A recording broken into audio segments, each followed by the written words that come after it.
tengo que aclarar que hice un recorte importante porque cuando me puse a practicar los 10 minutos me di cuenta que había sido muy ambiciosa. Son un poco más largos. Está. O sea que me voy a detener en los primeros 2 y después me prometieron un conversatorio que puedo aprovechar para decir algo más. Bueno, quiero agradecer a Amparo y al equipo de Jardín y Extensión de AEU y a todas las autoridades de AEU que aceptaron que yo estuviera acá. Gracias por esta invitación.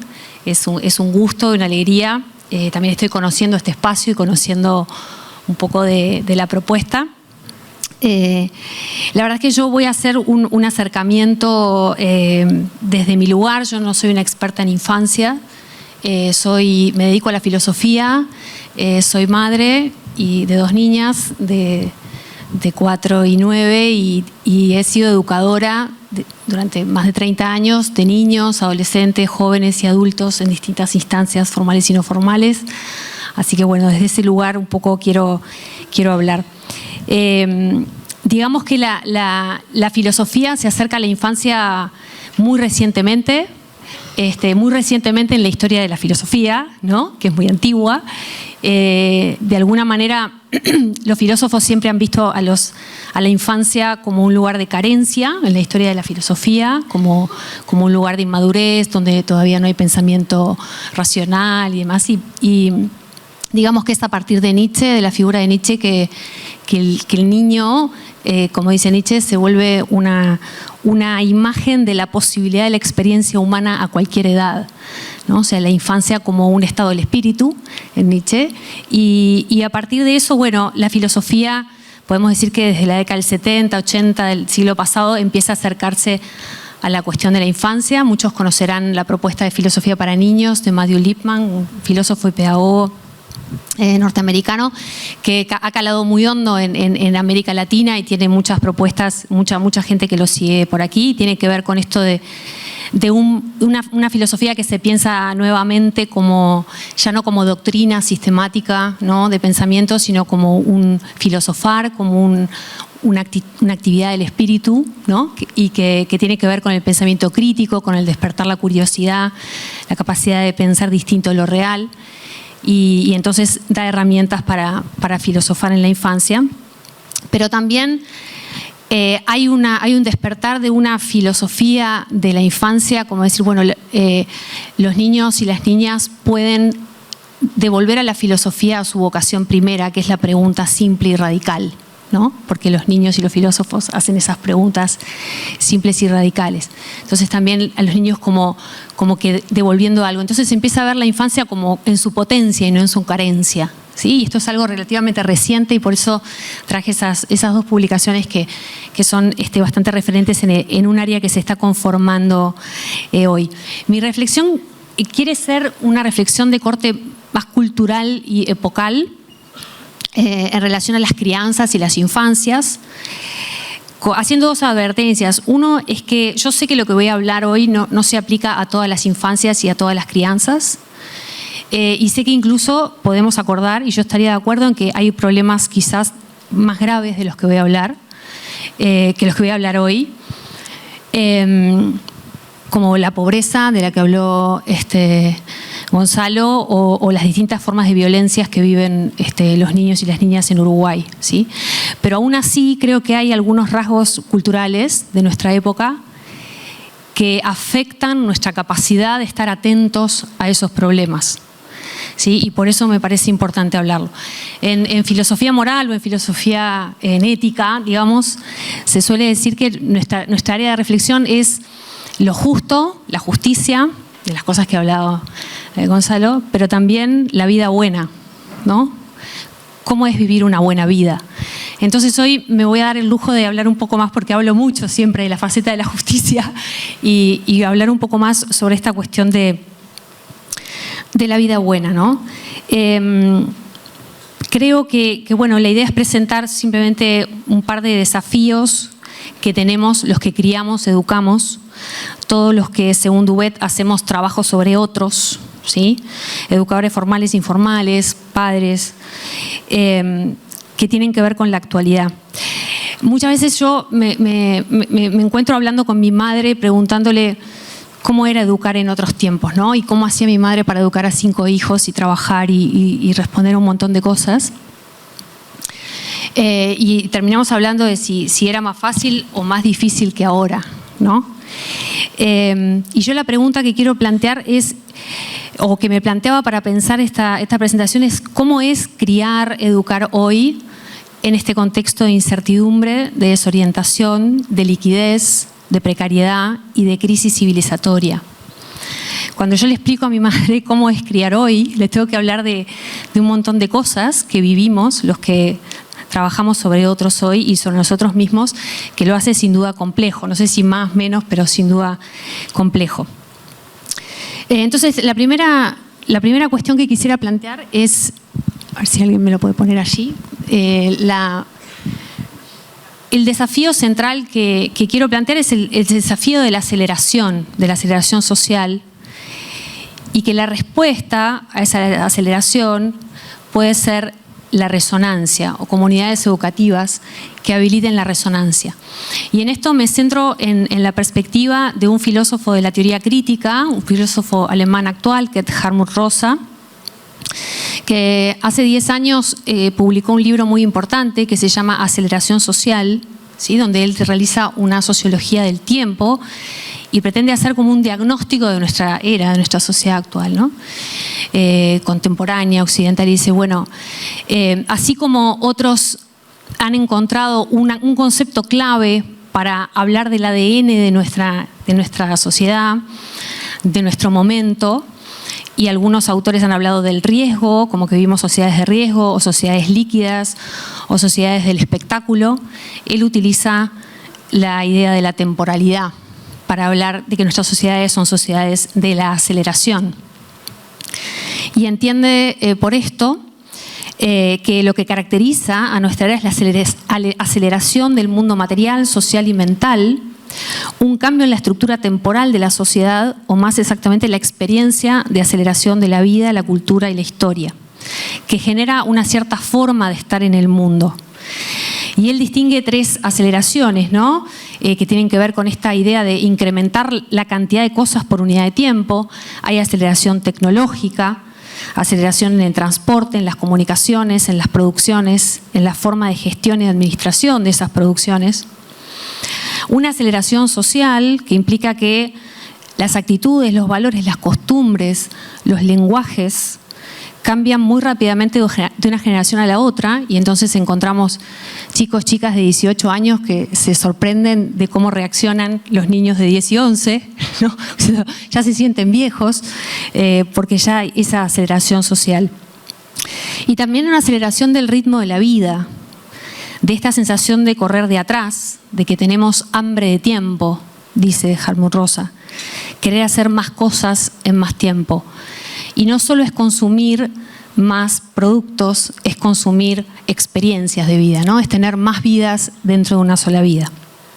Y lo paradójico, dice Hartmut Rosa, es que la aceleración tecnológica, que debiera habernos dado más tiempo de ocio, más libertad, más espacio de tiempo, es al revés. La aceleración tecnológica nos deja con menos tiempo, a lo que se suman experiencias como las que Byung-Chul Han denomina como autoexplotación, ¿sí? La sociedad del cansancio, o sea, vivir explotados por nosotros mismos y nuestra propia aceleración mental de todo lo que tenemos que conseguir.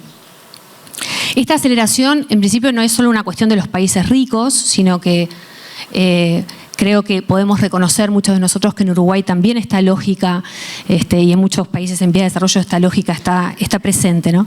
Y Hartmut Rosa dice que las crisis sociales actuales pueden ser vistas como crisis de desincronización. O sea, que junto a todos esos procesos de aceleración, hay otros procesos que no se pueden acelerar. Los procesos naturales, por ejemplo, que tienen que ver con los ciclos de renovación de la naturaleza. O los ciclos biológicos, no se puede apurar un embarazo, ¿sí? O la construcción de la voluntad colectiva en democracia, que tampoco se puede apurar porque requiere tiempo, la deliberación, la consulta, la participación. O nuestra propia psicología, ¿sí? Un duelo no se puede apurar, ¿no? Entonces, esa desincronización que vivimos genera una serie de malestares y patologías en nuestro tiempo. Nuestros hijos a veces no se dejan acelerar, no nos dejan que los aceleremos y entonces vivimos esas instancias de desincronización. Por lo tanto, Hartmut Rosa dice, bueno, tenemos el peligro y vivimos situaciones de alienación donde esa aceleración nos hace perder el contacto originario que tenemos con el mundo, nos hace perder conexión con las cosas, el mundo se nos vuelve plano, se nos enmudece y nos sentimos profundamente vacíos. Por eso la respuesta que el autor propone es a generar espacios de resonancia. Y esta respuesta implica habilitar espacios donde podamos volver a reconectar con las cosas, a reconectar con el mundo, con las otras personas, y eso implica un manejo diferente del tiempo. Experiencias de contemplación, de reflexión, que nos permitan vibrar, emocionarnos, sentirnos vivos. Muchas de las cosas que decía Paola tienen que ver con esto, ¿no? El contacto con la naturaleza, el arte, el musicalizar la vida, en todo aquello que nos permite volver a conectar con nosotros mismos y con los demás. Por eso surgen comunidades que deciden vivir más lentamente, ¿no? Y hay propuestas de slow parenting o slow food, ¿no? Quiero decir, gente que entiende que hay que hacer una resistencia a esta aceleración por el bien de nuestra salud mental. Y que la resonancia no se planifica, no se controla, por eso decimos espacios que habiliten, ¿no? Uno puede habilitar que esa resonancia ocurra, pero no la podemos garantizar o planificar o controlar, de alguna manera acontece. Entonces, bueno, la invitación sería eso, a que el jardín, a que la escuela, a que la familia puedan ser consideradas como comunidades de crianza y de educación, como lugares de un tiempo y ritmo más humano. Y la situación actual no es sencilla para nadie, no es sencilla para los niños y tampoco para los adultos. Hacer escuela a un ritmo en el que se puedan dar procesos lentos, sin ansiedades, que sea posible estar presente en la actividad que estamos realizando.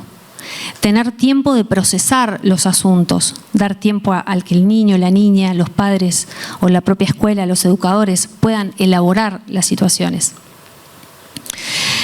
Yo quisiera tener una visión equilibrada acerca de que no es que tenemos que nosotros darle a las infancias la capacidad de resonancia, ¿no? Porque considerando como que no la tienen, porque justamente la infancia es precisamente ese momento donde experimentamos el tiempo de un modo más libre, ¿sí? Pero tampoco creo que tengamos que tener una visión idílica, ¿no? De que el niño es un ser puro que no está tocado por la cultura o por la dinámica social. Por eso asumo que la aceleración social que pone en riesgo de alienación a los adultos también afecta a los niños. Y bueno, no solo me parece a mí, sino que hay una amplia literatura al respecto de la psicología, de la psiquiatría infantil. Y quisiera compartir con ustedes una cita allí de Beatriz Janín, en un texto muy lindo que se llama Infancia y Contexto, que dice: el niño, hablando del impacto de la aceleración en el niño queda entonces solo frente a un exceso de estímulos que no puede metabolizar en un estado de excitación permanente. La motricidad, con el dominio del propio cuerpo y del mundo, es una vía posible para tramitar esa excitación y transformarla, pero el movimiento suele estar sancionado, lo que lleva a que el niño quede acorralado entre el exceso de estímulos y la intolerancia de los otros frente a la excitación desencadenada. El problema no es solo el bombardeo de estímulos, sino que el otro no ayude a procesarlos, tomado a su vez él mismo, tomado el adulto, ¿verdad? A su vez él mismo por la multiplicidad de conexiones y de urgencias. Bueno, la literatura menciona un montón de impactos que tiene esta aceleración, ¿no? Dificultades para conciliar el sueño, para la atención, mayor ansiedad, búsqueda y necesidad de estimulación permanente, el consumismo o la tendencia a llenar vacíos con objetos. El momento pierde su valor en el momento mismo de poseerlo, ¿sí? El reemplazo del juego libre por la adquisición de competencias, y la expectativa ansiosa y el dominio de un modelo intensivo de parentalidad y vigilancia sobre el desarrollo de nuestros hijos. ¿Sí? El segundo punto que quería plantear tiene que ver con esto de la importancia que tienen hoy las éticas del reconocimiento. ¿Sí? Ese libro que está allí es un libro de Axel Honneth, que es un filósofo también de la teoría crítica que ha desarrollado un enfoque ético basado en el reconocimiento recíproco que las personas nos debemos. Y para ser breve quisiera decir solamente que esa aceleración en general nos suele poner a las personas en un modo on, digamos, que es razón instrumental, ¿no? Que es básicamente lo opuesto de la ética, que es lo opuesto del reconocimiento del otro, y es la instrumentalización, ¿no? Que así como tratamos a los objetos, tratamos a las personas. Tendemos a tener un uso instrumental de los espacios, de los lugares, de las personas con las que nos vinculamos. Esa razón instrumental que la aceleración aprovecha, que consiste en conseguir los medios más eficaces para llevar adelante lo que nos proponemos, ocurre que a veces lo más eficaz resulta ser para gente agobiada, cansada, acelerada, lo que demanda menos fricción. Por ejemplo, poner límites a los hijos demanda mucha energía psíquica. Por lo tanto, a veces acelerados y agobiados, ¿sí? Sabiendo que algunas cosas deberíamos llamar la atención acerca de ello, no lo hacemos justamente por esa situación. Y voy a dar un ejemplo concreto, y no nos pusimos de acuerdo con Paola, que nos conocimos hoy, que en mi texto quería resaltar, y es, por ejemplo, el valor del saludo. ¿Sí? A mí me suele pasar que yo creo que hay que hacer que los niños saluden a las personas con las que se encuentran cotidianamente, que forman parte de su espacio vital. ¿Sí? Y me ha pasado muchas veces de decir, gente que me discute, no, si el niño no desea saludar, que no salude, ¿no? Yo digo, no, pero el saludo es un gesto ético, no hay que saludar por un mandato anacrónico. Porque saludamos porque hay una persona y no una cosa. Lo que se mueve se saluda, se dice en mi casa, ¿no? O sea, saludar es reconocer que hay un otro. ¿Sí? A mí me pasa muchas veces de entrar en una clase, saludar y que ningún estudiante conteste. ¿Sí? Entonces yo creo que hay que volver a estas cosas sencillas que implican la cuestión del reconocimiento.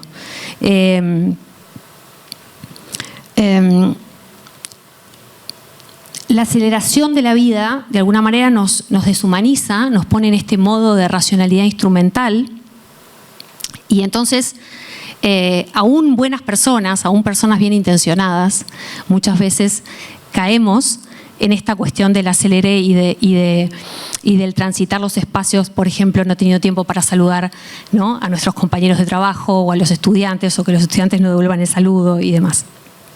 Entonces, solo quería poner este ejemplo porque me parece que son esos pequeños gestos cotidianos que son contraacelerados, ¿no? Que permiten detenernos, los que permiten ir construyendo comunidad educativa. Y estos espacios, como el de AEBU, como tantos otros, están llamados a una misión muy importante, ¿no? Y lo hablábamos cuando preparábamos este evento. En general, las familias, y esto hablo como madre, estamos muy solas, ¿no?, muy solos, frente a un montón de desafíos culturales que van desde el uso de las pantallas a la sexualización de la infancia, a tantas cosas, ¿no? Y son las instituciones que nos reúnen, que nos convocan, las que tenemos como soporte, como apoyo, como respaldo para enfrentarlo. Así que bueno, esto era lo que quería compartir con ustedes.